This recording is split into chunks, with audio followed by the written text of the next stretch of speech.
चार राज्यों के विधानसभा नतीजे ये दिखाते हैं कि कांग्रेस के लिए 2024 जीतना मुश्किल होगा और कांग्रेस मोदी का कोई तोड़ नहीं निकाल पा रही है।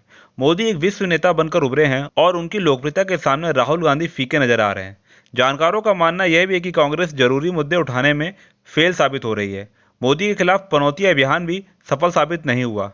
कांग्रेस के बड़े नेता आचार्य प्रमोद कृष्णम यह आरोप लगाते हैं कि कांग्रेस एक जातिवादी पार्टी है और यह ओवैसी की पार्टी जैसी बनकर रह गई है। लोगों का मानना है कांग्रेस एक नेशनल पार्टी है और उसको जातिवादी की राजनीति से दूर रहना चाहिए। शायद इसीलिए मायावती ने कांग्रेस को वोट ना करने की अपील की थी। कांग्रेस के लिए मुसीबत खुद उसके इंडिया अलायंस के पार्टनर बनते जा रहे हैं। कुछ लोगों का मानना है कि अखिलेश ने कांग्रेस का खेल मध्य प्रदेश में खराब किया है और अखिलेश ने चुनावी रैली में कांग्रेस को बहुत चालू पार्टी कहकर पुकारा और अखिलेश ने भी कांग्रेस को वोट ना देने की अपील की थी।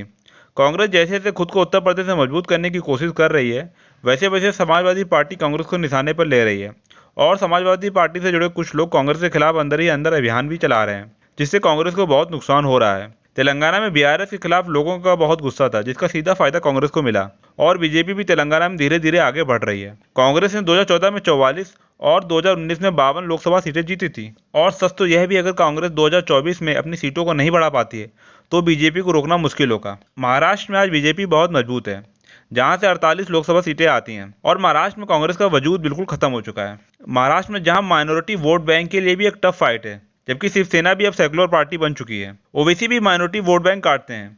उत्तर प्रदेश में समाजवादी पार्टी और कांग्रेस के प्रदेश अध्यक्ष आपस में ही लड़ते रहते हैं और यूपी में योगी भी बहुत मजबूत हैं। अखिलेश 40 सीट निकालने में प्रधानमंत्री बनने का सपना देख रहे हैं।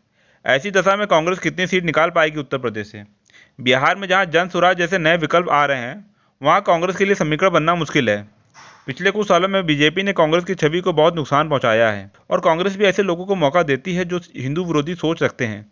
ऐसी दशा में कांग्रेस का वजूद कई राज्यों से मिट रहा है। कांग्रेस अगर जातिवादी राजनीति में खुद को उतारती है, इससे आने वाले वक्त में नए विकल्प उभर कर सामने आएंगे और जैसे बंगाल में टीएमसी आए, उसी तरह से विकल्प राज्यों में आ सकते हैं और आने वाले वक्त में थर्ड फ्रंट सरकार भी बन सकती है।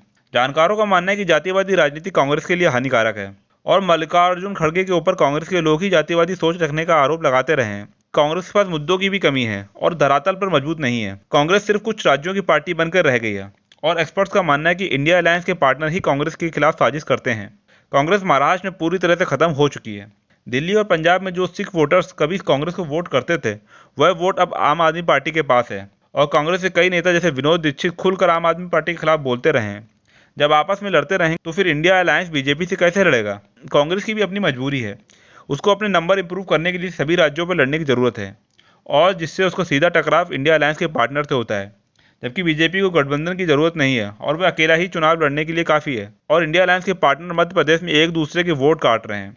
2024 में कांग्रेस के पास क्या मुद्दे हैं, या फिर वह अखिलेश की तरह जाति का जनगणना का मुद्दा लेकर आएगी, जो कि बिहार में भी फ्लॉप हो रहा है, जब जन स्वराज जैसे नए विकल्प उभर कर सामने आ रहे हैं। लोगों को विकास की राजनीति चाहिए और अगर कांग्रेस साफ सुथरी राजनीति करती है तो उसका फायदा उसको होगा।